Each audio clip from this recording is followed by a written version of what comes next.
Exactly 4 p.m. East African time. Glad you could join us. It is time for News Now, a comprehensive look at the news making headlines across and beyond. Thank you so much. My name is Linda Alela. We kickstart. But before then, let's take a look at the highlights. Top on news. High Court terms the planned deployment of police officers to Haiti as illegal, saying the National Security Council does not have the power to deploy regular police outside of the country. So in that regard, the National Police Service cannot be deployed outside this country. Also, setback for government as Court of Appeal suspends housing levy deductions. President vows to appeal. And 84 houses sitting on the 57-acre National Housing Corporation land demolished in Changamwe, Mombasa County to pave way for an affordable housing project. Welcome. The hashtag is News Now. We start off from the corridors of justice, where President William Ruto today has suffered a blow after the High Court blocked the government from deploying the Kenyan police to fight gangs in Haiti. Now, Justice Chacha Mwita ruled that the deployment would be illegal as the National Security Council lacks the legal authority to send police outside Kenya. He added that the council can only deploy military, not police, for peacekeeping missions. This comes as a second major ruling against the government in the space of a day after the High Court also rejected an attempt by the government to overturn a block on the housing levy. That officer will be deemed. The manner currently intended for deployment of police officers is unconstitutional, null and void. The court has emphasized that if any deployment is to happen, then it has to respect Section 107, 108, and 109 of the National Police Service Act. The original intention went through the National Security Council. The court has said that the National Security Council cannot deploy police officers. The National Security, it has to respect Section 107, 108, and 109, which requires that we have an agreement, a reciprocal agreement with Haiti. We have to have that gazetted, and then the request has to go to Parliament for approval. So without that, the deployment cannot continue. I come from a place called Capedo. Maybe many of you have heard about Capedo. It's a battleground. You know, people being killed every other day. There is no enough police service there. So really, what wisdom could possibly have driven President William Ruto to make that roadside declaration that Kenya police, who are very inadequate in our own country, could be deployed to another country, to a gangster, to a gangland, basically. So I think I'm very happy that the judge has outlawed that declaration. And in yet another blow to the government, the Court of Appeal has delivered a ruling citing that the 1.5 housing levy lacks a legal framework in its implementation. Further, the three-judge bench declined to suspend the High Court order that declared the housing levy deductions as unconstitutional. In a ruling that was delivered on Friday, the appellate court judges, that is Lydia Achode, John Mativo, and Paul Ashoka, cited public interest in the matter, underscoring the High Court ruling that the housing levy was introduced without a legal framework. The suspension is just until the appeal is heard and determined.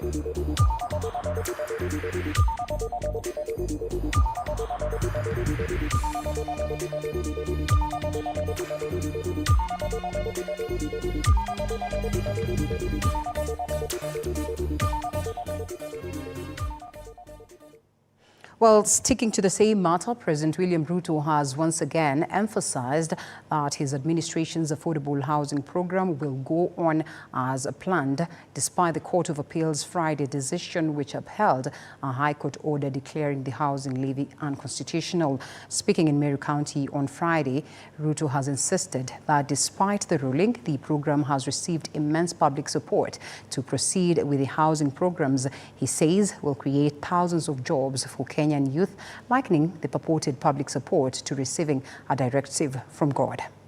Kotini ati kuzuia hii mpango ya housing. I want to tell them there is no greater public interest than the employment of millions of citizens who for a long time have never had an opportunity to work in their country because there has been no plan on how to employ young people in Kenya. For the first time, the government of Kenya, through a popular vote in our manifesto, have a plan on how to create jobs in Kenya through the housing program. And I want to say, for the avoidance of doubt, that the housing program is the program that is going to give us jobs in manufacturing, in our cement industry, in manufacturing, in our steel industry, in ensuring that carpenters, architects, engineers, masons, steel fixers, people working in construction sites have a job. Our plan is to have 300,000 people working by the end of this year. Our plan is that we already have 130,000 people working in this plan. Mimi nataka niwaulize watu wa Meru, si hawa vijana ni vijana wetu? Si tumewasomesha? Tuwapangie ajira, tusiwapangie? Housing hii mnataka iendelee ama tusimamishe? Iendelee? Wale wanasema iendelee nione kwa mkono. Kwa hivyo mimi nataka niwaambie wale watu wachache wameenda kotini kwa sababu wamezoea Kenya yenye haina mpango. I want to tell the people who have gone to court, many of them have jobs. Many of them, their children have jobs. They want to deny the opportunity for millions of young people from poor families, citizens, Kenyans, young people who have never had a chance to work. They want to deny them an opportunity. And to Wanjiko, after the Court of Appeal, a three-judge bench sided with the High Court's decision that the housing levy was unconstitutional. Kenyans have expressed their reactions on the same, with many lauding the decision. Most Kenyans are now calling on the courts to move further and give more orders of refunding the deducted money from Kenyans, saying that the housing levy was only targeting those with payslips, which they termed it as unfair process. They also called upon the executive arm of government led by President William Ruto to adhere with the court orders. Tunaongozwa na koti ikisema hiyo kitu is unconstitutional, it's unconstitutional na haifai kuendelea, na pesa zote zenye zimekatwa watu warudishiwe, na hiyo mambo itupiliwe mbali na isaulike, na hatuwezi enda beyond koti. Venye imeamua and it's final. Ningeomba rais wetu ambao tulimchagua kwa upendo aweze kuheshimu koti, aweze kuheshimu mambo ambayo inatengwa pale kotini. Sababu moja, yeye ndiye kielelezo ya Kenya. Tukienda against the law, tukienda against the court, itakuwa vibaya, na that road si mzuri hata kidogo. Tunaheshimu maamuzi ya koti yetu tukufu ya Kenya, kwa sababu wamesema mambo ya ulipaji wa ujengaji wa nyumba haifai. Hata mimi kama Mkenya ningesema tu jizi koti imesema, kwa sababu huwezi kulazimisha mtu umujengee nyumba na huyo mtu akona kwake, na huyo mtu hana budget ya kujenga nyumba. Ingekuwa mzuri sisi watii mahakama na tufuate sheria sisi wote, kwa sababu katiba yetu inasema kwamba hakuna mtu yoyote ambaye ako juu ya sheria. Kwa hivyo ningeomba watii mahakama. Ni wakati ambao umefika mahali hata rais yeye mwenyewe ambao ni rais wetu wa Jamhuri ya Kenya aliapishwa na hiyo mahakama, na wakati aliapishwa na akasema kwamba yeye ndiye rais wa Jamhuri ya Kenya. Sisi kama Wakenya ambao hatukumchagua na wale wengine walimchagua, tuliheshimu uamuzi wa mahakama na tukakubali kama rais wetu wa Jamhuri ya Kenya. Kwa hivyo ningeomba kwamba hata yeye kulingana na uamuzi wa mahakama, kwa sababu mahakama inaongea kuhusu sheria na inaongea haki ya kila Mkenya, na ni vizuri kutii. Kwa hivyo ningeomba rais wetu wa Jamhuri ya Kenya, Honorable William Ruto, ni vizuri uheshimu mahakama na uamuzi wa leo ufuate namna hiyo. And now to matters health, and the Health Cabinet Secretary Susan Nakhumicha has confirmed that Ventolin inhalers are out of stock, but has urged patients to use generic drugs recommended by the World Health Organization. This comes at a time when those living with asthma have decried increasing prices of the Ventolin inhalers, which has since nearly doubled.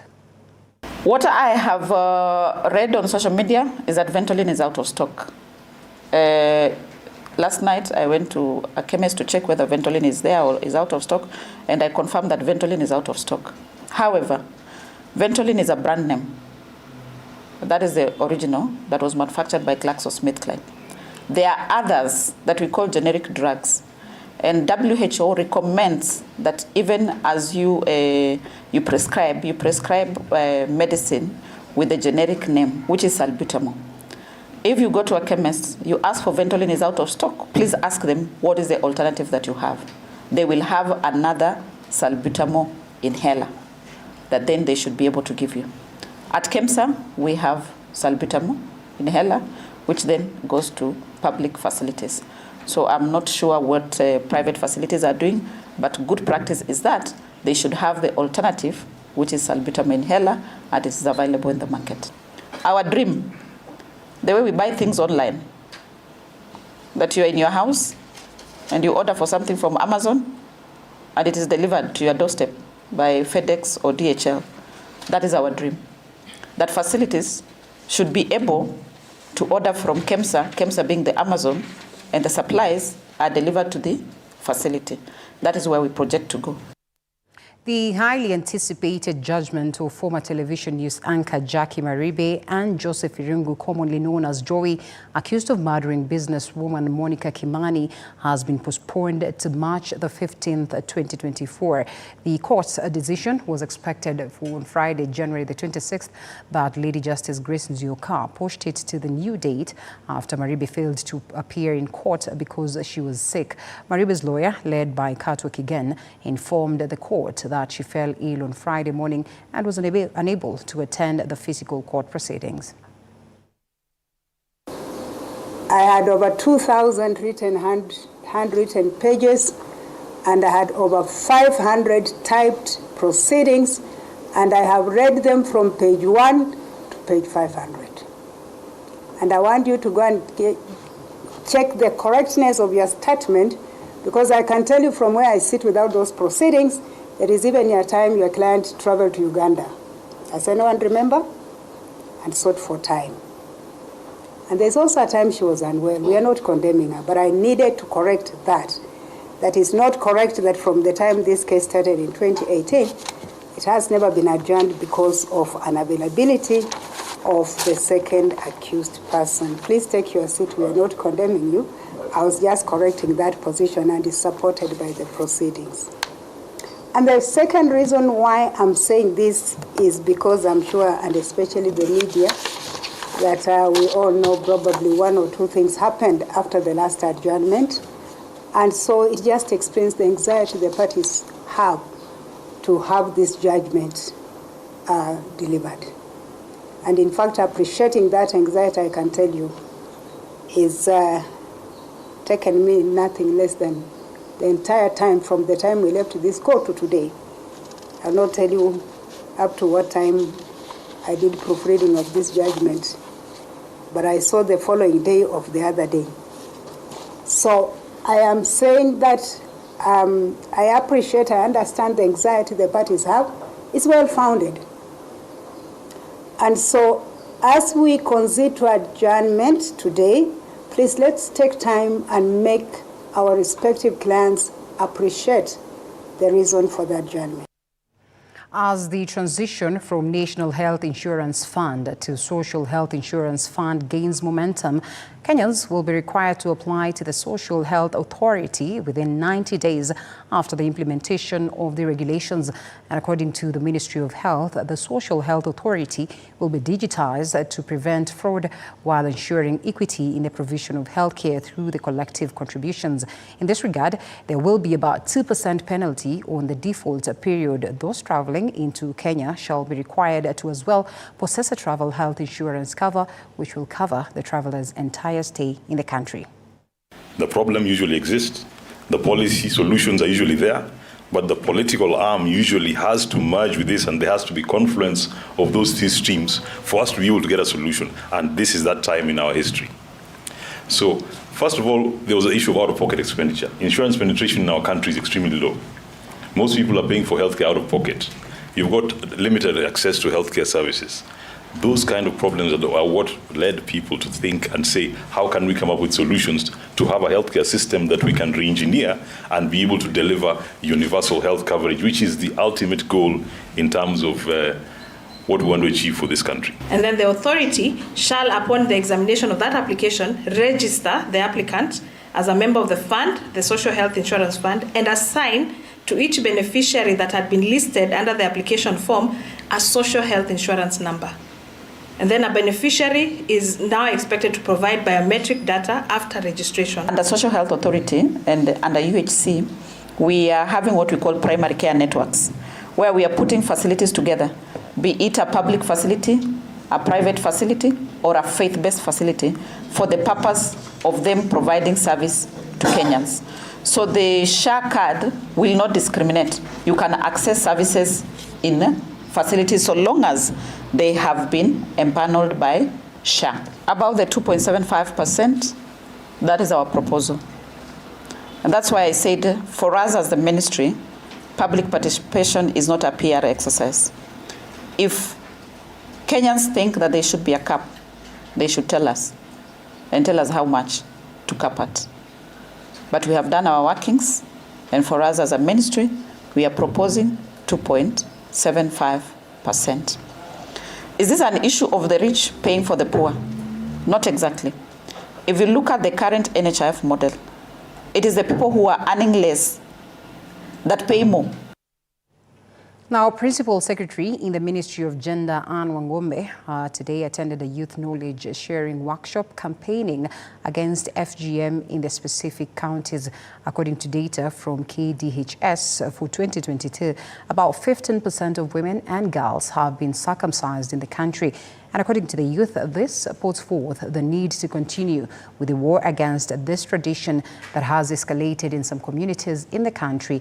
And of course, in the session, these youth have agreed on engaging their communities as well as educating the upcoming generation. You know, you have been our beacon of hope. Please continue. Even before I joined this State Department, I had heard so much about you. And when I finally met you, I was very happy. And continue with the good work. Youth, Emily, you are doing a good job. Please, kanyagia tu hapo. A global CEO, for heaven's sake. It is by no means a small position. And your humility is also at another level, together with what you have managed to do in the space. So asante sana, even for bringing these people together to, you know, to share ideas. The book of Luke, that is chapter, do I remember the chapter reading? I think it's 18, chapter 8, I think, 14 or 16 verse, I don't remember. When you light a lamp and cover it, it does not give light at all. It says useless is nothing, isn't it? It says good is nothing. So for you to come here, exchange ideas, you are sharing your knowledge, you are sharing the right that you have, and by sharing that light, you don't lose anything. So this forum is very important because you learn from one another, you're able to share experiences, and you have that institutional memory for some of you. So it is a very important forum. Thank you so much for creating this forum and for all the other works that you are doing in this space. Plan International calling. Now, the media fraternity in Kenya is mourning the death of Dickens Wasonga, a reporter from The Star in Kisumu that has passed on today, having been involved in a fatal car crash in the Mamboleo area. The Cabinet Secretary for Information, Communications and the Digital Economy, Eliud Owalo, together with the Chief Executive Officer of the Media Council of Kenya, David Omoyo, as well as other leaders and fellow journalists, mourned the death of the recently elected chairperson of the Kisumu Journalist Network. His body, that is KJN, his body is being preserved as the mortuary in Jaramogi Oginga Odinga Teaching and Referral Hospital. TV47 wishes to express its sadness at the loss of a colleague and pass its condolences to Dickens' family as well as friends at this trying moment. So, today is a very sad day for us as a ministry and even an industry, because we have lost a friend, someone whom I spoke to last night. And it's unbelievable that by this morning I got the message that he has passed on.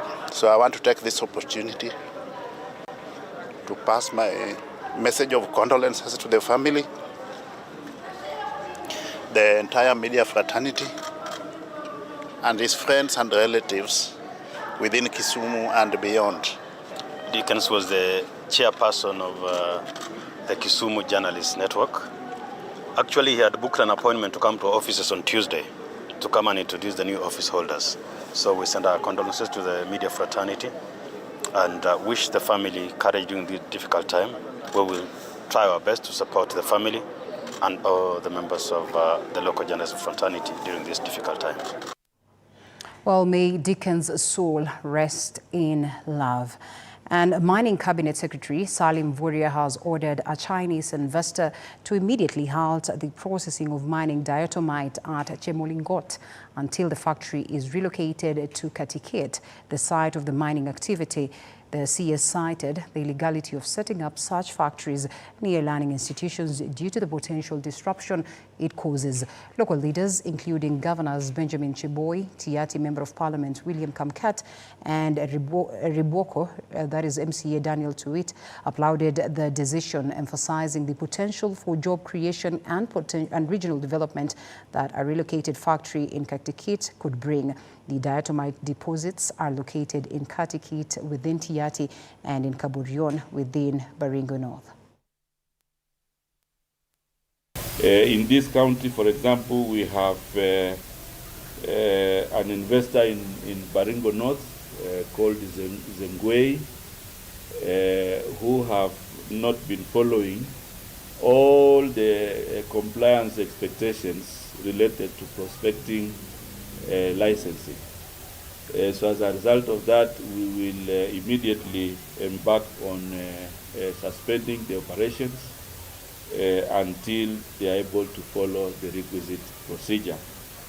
In Tiati, we have another investor called Xuanshan, who was given a license, but they are putting the processing plant at the wrong place. Because you cannot put a processing plant in the school compound. That is very wrong. And therefore, we have already said that that factory cannot be accommodated in a school. It has to be relocated. So the construction will be suspended and we will advise them to look for the suitable place where they can put that investment. Alongside that, they have to pay the required royalties and the required expectations of that license, including following up on NEMA regulations so that they do not become a nuisance to environment. The ministry has also embarked on value addition and mineral processing. And as a result of that, the neighboring county here in Elgeyo Marakwet, we are also inspiring the economy there with mining of fluorspar. We've just concluded an evaluation of investment and we'll be embarking on groundbreaking of a 4.8 billion FLOSPA investment in this region.